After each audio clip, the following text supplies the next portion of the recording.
Waspada, bisa jadi itu gejala Alzheimer. Alzheimer adalah penyakit sistem saraf otak yang menyerang fungsi kognitif termasuk memori. Seiring bertambahnya usia, otak mengalami penurunan volume, penurunan jumlah sel saraf, dan perubahan pada zat aktif di otak. Alzheimer dimulai dengan penurunan fungsi kognitif yang ringan, kemudian bisa berkembang menjadi kehilangan ingatan yang parah. Meskipun tidak ada cara untuk menghindari penyakit ini, tetapi langkah berikut dapat menghindari penyakit dan mungkin bisa membantu menghambat perkembangan penyakit.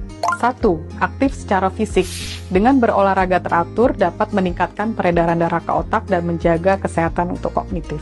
2. Makan makanan yang sehat seperti buah-buahan dan sayur-sayuran. Juga makan makanan yang sehat untuk jantung seperti ikan, biji-bijian, dan kacang-kacangan. Ketiga, latihan otak. Tantang otak kita untuk melakukan aktivitas seperti bermain game, kemudian juga bisa bermain teka-teki, belajar bahasa, membaca yang bisa mempertahankan fungsi memori kita. Yang keempat, sosialisasi. Berhubungan dengan orang lain dalam kegiatan sosial dapat mempertahankan fungsi mental dan juga emosi kita.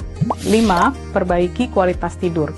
Tidur yang cukup dan berkualitas dapat mempertahankan fungsi kognitif, untuk kesehatan otak, dan juga untuk konsolidasi memori. Gak ada yang mau kan memori indah yang tersimpan di otak kita ini hilang sesuai dengan perjalanan usia? Yuk kita jaga otak kita mulai dari sekarang. Salam sehat.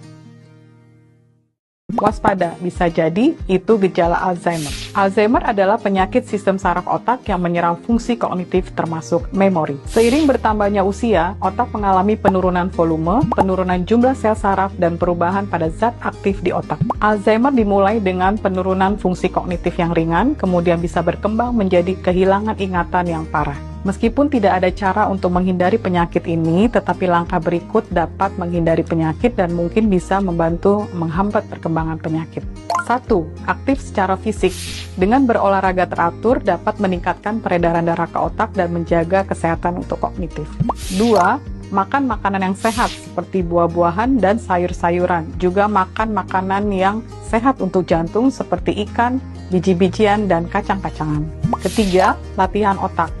Tantang otak kita untuk melakukan aktivitas seperti bermain game, kemudian juga bisa bermain teka-teki, belajar bahasa, membaca yang bisa mempertahankan fungsi memori kita. Yang keempat, sosialisasi. Berhubungan dengan orang lain dalam kegiatan sosial dapat mempertahankan fungsi mental dan juga emosi kita. 5. Perbaiki kualitas tidur. Tidur yang cukup dan berkualitas dapat mempertahankan fungsi kognitif, untuk kesehatan otak, dan juga untuk konsolidasi memori. Gak ada yang mau kan memori indah yang tersimpan di otak kita ini hilang sesuai dengan perjalanan usia? Yuk kita jaga otak kita mulai dari sekarang. Salam sehat.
my wife.